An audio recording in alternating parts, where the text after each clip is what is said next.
திருக்குற்றாலம். தென்றல் அசைந்து வரும் தென் தமிழ்நாட்டில் அமைந்த திருக்குற்றாலம் மலைவளம் படைத்த பழம்பதியாகும். அம்மலையிலே கோங்கும் வேங்கையும் ஓங்கி வளரும். குரவமும் முல்லையும் நறுமணம் கமிழும். கோல மாமயில் தோகை விரித்தாடும். தேனுண்ட வண்டுகள் தமிழ் பாட்டிசைக்கும். இத்தகைய மலையினின்று விரைந்து வலிந்து இறங்கும் வெள்ளருவி வட்டச் சுனையிலே வீழ்ந்து பொங்கும் பொழுது சிதறும் சிறு நீர்த்துவளைகள் பாலாவி போர் பறந்து எழுந்து மஞ்சினோடு சேர்ந்து கொஞ்சிக் குலாவும். அவ்வருவியில் நீராடி இன்புற்று மேலை நாட்டு பெரியார் ஒருவர், இந்நாநிலத்தில் உள்ள நன்னீர் அருவிகளுள் தலை சிறந்தது குற்றால அருவியே என்று கூறுதல் மிகையாகாது என்று புகழ்ந்துரைத்தார்.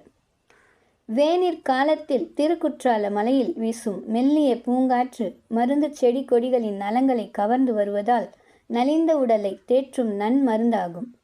சலித்த உள்ளத்தை திருத்தும் சஞ்சீவியாகும்.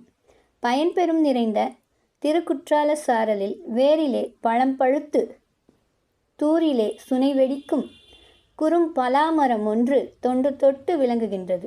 அப்பழுமரம் திருஞான சம்பந்தர் தேவாரத்தில் அமையும் பேறு பெற்றது. பலாவின் கீழ் அமர்ந்த சிவக்கொழுந்தை அப்பெருமான் மனம் குளிர்ந்து பாடினார். திருக்குற்றால மலையிலே வாழும் களிரும் பிடியும் விரையுறு நறுமலர் கொய்து குறுப்பலாவிற்கு கோயில் கொண்ட ஈசனை குழைத்து வணங்கும் கோலம். பூந்தன் நறுவேங்கை கொத்திருத்து மத்தகத்திற் பொலிய ஏந்தி கூந்தற் பிடியும் களிரும் உடன் வணங்கும் குறும் பலாவே என்ற தேவார பாட்டில் எழுதி காட்டப்படுகின்றது.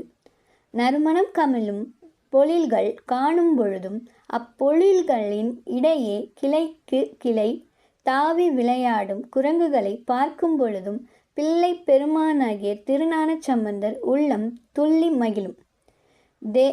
தேனருவி திரையெலும்பி வானின் வழி ஒழுகும் திருக்குற்றால மலையில் இந்நாள் இளைஞர்கள் கண்டு இன்புறுகின்ற வானரங்களை அந்நாளில் திருஞான சம்பந்தரும் கண்டார் போலும்.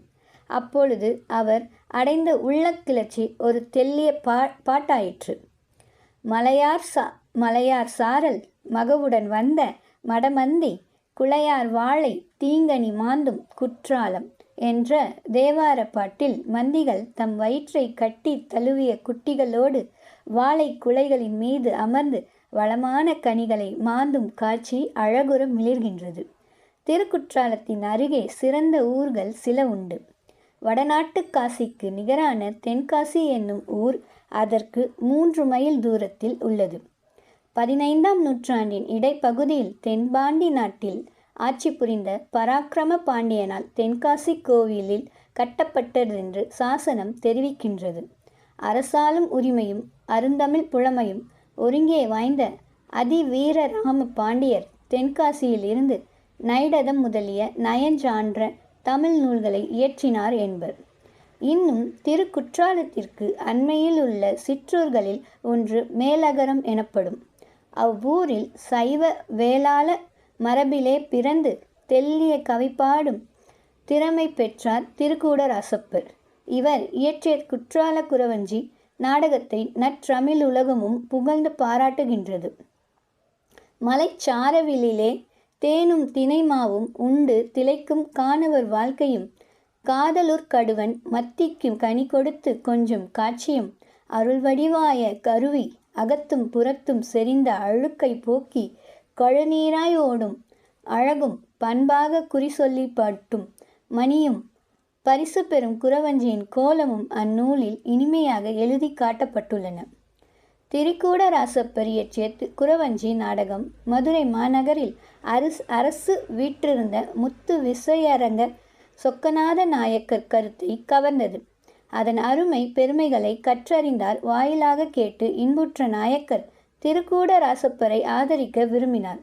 குற்றாலத்தில் இன்றும் குறவஞ்சி மேடு என்று வழங்குகின்ற நன்செய் நிலத்தை அவருக்கு நன்கொடையாக அளித்தார். கருப்பு கட்டி ஊற்றின் அருகே அமைந்துள்ள அவ்வளமார்ந்த நிலம் வழி வழியாக அக்கவிஞராயர் குடும்பத்தினர் ஆளுகையில் இருந்து வருகின்றது. கவி புலமையால் திருக்கூடராசப்பர் பெற்ற கவிராசர் என்ற பட்டமும் திருக்குற்றாலநாதர் சந்நிதியில் வாகன கவிப்பாடும் சிறப்பும் இன்றும் அவர் குடும்பத்தாருக்கு உண்டு. திருக்குற்றாலத்தின் அருகே அமர்ந்த ஊர்கள் யாவும் குறவஞ்சி வளம் வாய்ந்தனவாகும். அவற்றுள் ஒன்று பைம்பொழில் என்னும் அழகிய பெயர் பெற்றுள்ளது.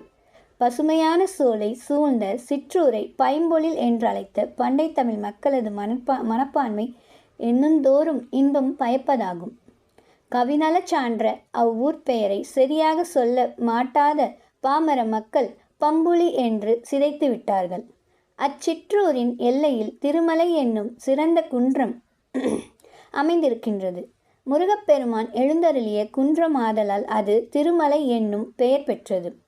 இன்னும் குற்றாலத்தின் ஒருசார் காசி மேசபுரமும் இளஞ்சியும் அமைந்துள்ளன. காசி மேசபுரத்திற்கும் காசிக்கும் எவ்வகை தொடர்பும் இல்லை. ஆங்கில வர்த்தக கம்பெனியர் காலத்தில் காசமேஜர் என்ற பெயருடைய ஆங்கிலேயர் ஒருவர் தென்னாட்டில் வர்த்தக கர்த்தராக நியமிக்கப்பட்டார். அவர் குற்றாலமலையின் செழுமையை கண்டு அங்கு தோட்டப்பயிர் செய்ய தொடங்கினார். அவர் பெயரால் அமைந்த சிற்றூர் காசமேசபுரம் என்று பெயர் பெற்று இப்பொழுது காசிமேசபுரம் என்று வழங்குகின்றது.